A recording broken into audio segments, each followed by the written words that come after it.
ക്രിസ്തുവിൽ വ്യാപരിച്ച ശക്തി എന്ന് നമ്മൾ വായിക്കണം. എഫേസ്യ ലേഖനം 1-ാം അധ്യായത്തിന്റെ 20, 21, 22 വാക്യങ്ങൾ വായിക്കാൻ ആഗ്രഹിക്കുന്നു.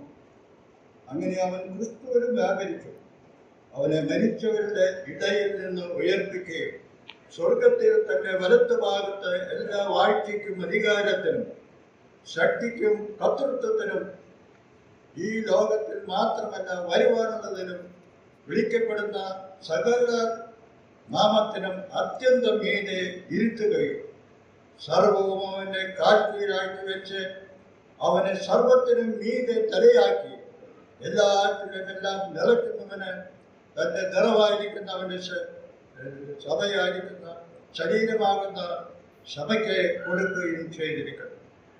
കർത്താവായ യേശു ക്രിസ്തുവിനെ ഉയർപ്പിച്ച വ്യാപരിച്ച ശക്തിയിൽ ചെയ്ത 3 കാര്യങ്ങളാണ് നാം ഇവിടെ വായിക്കുന്നത്. ഒന്ന്, യേശുവിനെ മരിച്ചവരിൽ നിന്ന് ഉയർപ്പിച്ചു.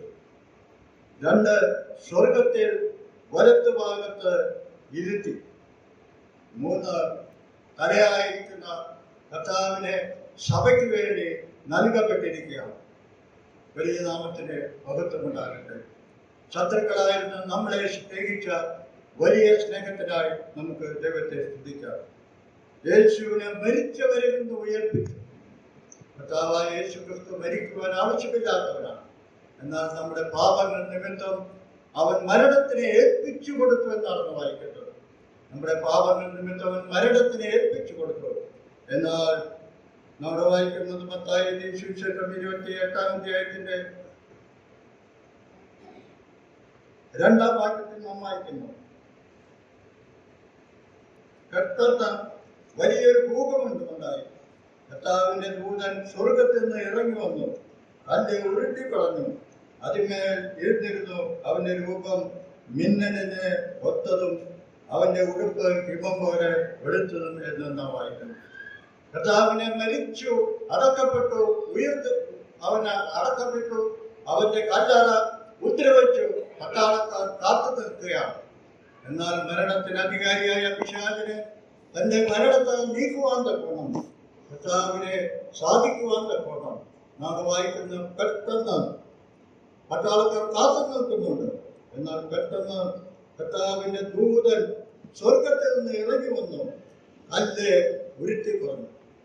പട്ടാളക്കാർ ശക്തിയുള്ളവരാണ്, എന്നാൽ അവർ ലജ്ജിതരായി തീർന്നു.